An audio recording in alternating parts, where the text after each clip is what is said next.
Danny, a completely dominant second half performance. You must be delighted. Very delighted, mate. I would say it was a completely dominant 90 minutes, not just the second half. I thought we was dominant in the first half. We had a game plan from the start, because we know Cray are a good passing football inside, and we knew that they'd want to get it out the back, and we knew that if we stopped that, then we would we could take control of the game. And I'm the first one to criticise players when they don't do their jobs. But today, to a man, we was spot on, and that's why we won the game 3-0.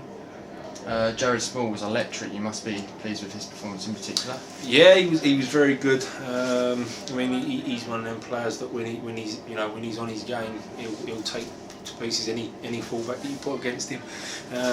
He was, as you say, he was fantastic. Junior Dadson on the other side was fantastic. But I say, without singling out a single player, I just thought the whole team was just spot on. Hornchurch on Sunday, you've taken 4 points from them this season. Does that give you added confidence? No, it means nothing, and history tells you that in the respect of what happened with us here last year with Thurrock.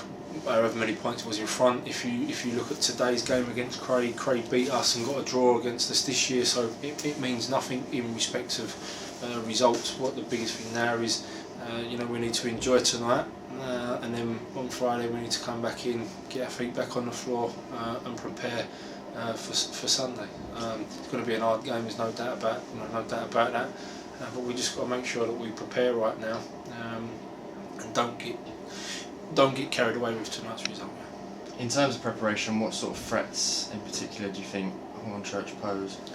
The two boys up front are decent, and I think they're a side very similar to ourselves in how they play and how they do things. So again, it's going to be the team that turns up on the day that wants it most. But the two forwards that they've got up front are very good. But then again, we've got one of the best. I think both of us were first and second with the best defensive records in the league. So it's all going to be on the day, mate. And Danny, on a slightly negative note, we saw Lane Eady take a bit of a knock, and then he was down for a little while, and then he came off a few minutes later. Was that sort of more precautionary, or? Yeah, it was precautionary. I mean, it's obviously you need to sort of give it 24 hours to make a proper assessment. But his hamstring tightened up. It wasn't a pull or a tear. It just got really tight. And as you say, being 3-0 up, it was, let's get him off, let's rest him. But knowing the type of person Lane is, it would have to be something very serious for him not to be involved Sunday. Yeah. And obviously tonight we had a really good attendance, 832, and the vast majority of them behind the home side, behind Harlow. And how important is it to get that home tie on Sunday? It's going to be probably a bigger crowd, maybe even over 1,000. Yeah, well, the last time we had a playoff final here was 10 years ago, and I was fortunate enough to play inside that day.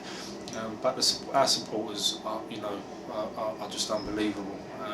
All night tonight, they was behind, and whatever people say, don't say, it does give you that lift. It does give you that momentum, that extra push to push on. So if we've had 800 and whatever it was you said, then we need more of the town here on Sunday, and I'll be looking hopefully for over 1,000 people. But support was fantastic tonight as well.